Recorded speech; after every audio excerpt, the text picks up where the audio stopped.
कि 1 से 4 तक के शब्दों के रूप तीनों लिंगों में चलते हैं। तीनों लिंगों में चलते हैं अर्थात स्त्रीलिंग के रूप एक ये संख्या है, जिसको स्त्रीलिंग में क्या कहेंगे, पुल्लिंग में क्या कहेंगे और नपुंसक लिंग में क्या कहेंगे, इस बात का हमने ध्यान देना है। ये 1 से 4 तक के शब्दों के रूप तीनों लिंगों में चलते हैं। 5 से आगे सभी संख्यावाची शब्दों के रूप तीनों लिंगों में समान रूप से चलते हैं। ठीक है, 5 के बाद की संख्या जो है वो तीनों लिंगों में समान चलती है, लेकिन 1 से 4 तक के शब्दों के रूप तीनों लिंगों में अलग अलग चलते हैं। अब हम देखेंगे कि किस तरह से अलग अलग होते हैं। अब ये पिक्चर में दिखाया गया है, पुल्लिंग है ये पहला। पुल्लिंग में एक को एकः यानी विसर्ग लगता है, जैसे कि बालक शब्द में बालकः विसर्ग लगा है। बिल्कुल इसी तरह से आप ध्यान रखोगे कि बालक शब्द पुल्लिंग शब्द है और अकारांत है, तो बालक में अगर विसर्ग लगा है तो एक में भी विसर्ग लगेगा अगर ये पुल्लिंग के लिए आया है। एकः बालकः पठति। अब ये स्त्रीलिंग है, स्त्रीलिंग में अंत में आ की मात्रा आती है, जिस तरह से बालिका शब्द में आ की मात्रा आई है, क्योंकि स्त्रीलिंग के शब्द रूप इस तरह से चलेंगे। अगर हमने लता के रूप अगर याद किए हैं तो लता को ध्यान में रख लो। अगर आपने बालिका शब्द रूप याद किए हैं तो बालिका शब्द को ध्यान में रख लो कि बालिका स्त्रीलिंग में आ की मात्रा अंत में आ रही है, तो एका में भी आ की मात्रा अंत में आएगी। तो एका बालिका पढ़ती, एक बालिका एक बच्ची पढ़ती है। एकम फलम अस्ति। अब ये नपुंसक लिंग का रूप है, तो नपुंसक लिंग के रूपों में फलम ऐसे आता है ना, फलम फले फलानी, तो यहाँ पर फल में म अनुस्वार लगा हुआ है, म हल लगा हुआ है, हलम अंतिम अक्षर म में हल लगा हुआ है। इसका मतलब इसके लिए जो एक आएगा उसमें भी अनुस्वार लगेगा, अर्थात या म लगेगा तो हल वाला लगेगा। तो एकम फलम, यहाँ फलम है तो यहाँ भी एकम आया, एकम फलम अस्ति, एक फल है। अब दो के बारे में समझें कि दो को क्या कहते हैं। बिल्कुल उसी तरह से दो भी आएगा, जैसे कि हम बालक शब्द के रूप याद करते हैं तो बालक में एक वचन में बालकः आता है और द्विवचन में बालकौ आता है। तो ऐसे ही यहाँ पर भी द्विवचन में गजौ जैसे आया है, तो यहाँ दो के लिए द्वौ आएगा, औ की मात्रा लगेगी। इस बात का ध्यान रखें। एकः में विसर्ग लगा है तो द्वौ में औ की मात्रा लगेगी, क्योंकि पुल्लिंग रूप जो होते हैं बालकः बालकौ बालकाः ऐसे होता है। ऐसे ही ये गज के रूप भी बालक की तरह ही चल रहे हैं, जैसे गजौ में औ की मात्रा आई है द्विवचन में, तो इसलिए दो की संख्या के लिए भी द्वौ ही आएगा।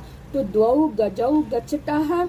इसी तरह से देखो स्त्रीलिंग के रूप देख लो, सह तौ ते होता है ना, तो तौ सह तौ ते, तो इसमें होता है पुल्लिंग में, तो सह तौ में द्विवचन ये दो मात्रा आ गई।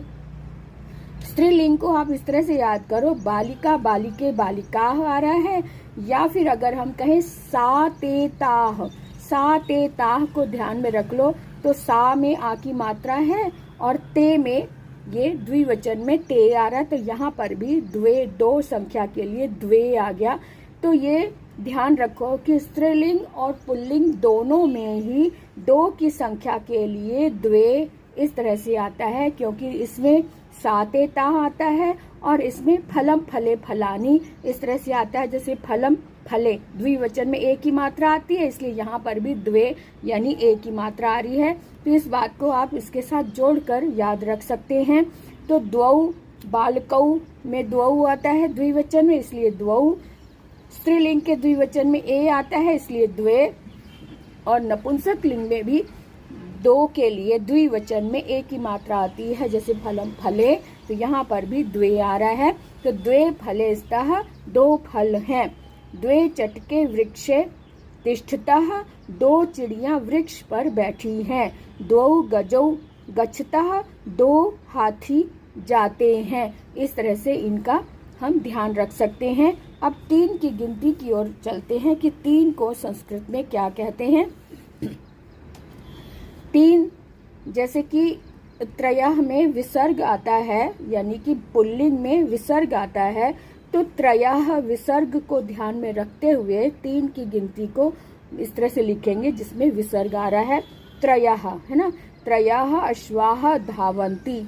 अब यहाँ पे स्त्रीलिंग में हमने तिस्र लगाना है, तिस्रः शिक्षिकाः आगच्छन्ति, क्योंकि 3 जो है, 3 की संख्या जो है बहुवचन में ही गिनी जाएगी, क्योंकि 3 संस्कृत में बहुवचन में होता है, और 2 की संख्या को हमेशा ही द्विवचन में ही रखा जाएगा, क्योंकि 2 खुद द्विवचन है, और 1 के जो वचन होते हैं 1 हमेशा ही एक वचन में आएगा।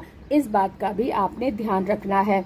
तो त्रयः बहुवचन है, तो बहुवचन के आधार पर त्रयः अश्वाः धावन्ति, और स्त्रीलिंग में तिस्रः विसर्ग लग रहा है, यह ध्यान रखो, और तिस्र आ रहा है।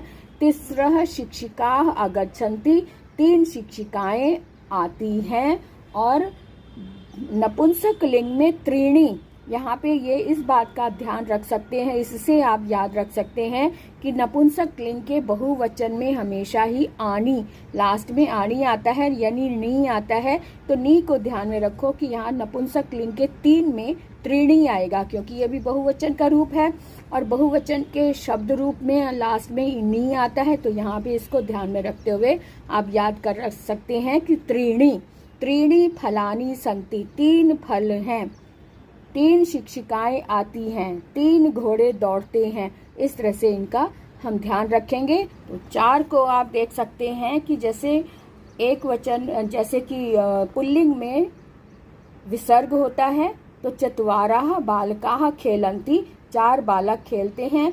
चतस्र, अब यहाँ पे चतस्र, तिस्र में भी स्र लगा था और 4 में भी स्र लग रहा है। इस बात का ध्यान रख सकते हैं कि स्त्रीलिंग में 3 को तिस्र कहा है, तो 4 को चतस्र बोल रहे हैं। चतस्रः कन्याः खेलन्ति, 4 कन्याएं खेलती हैं।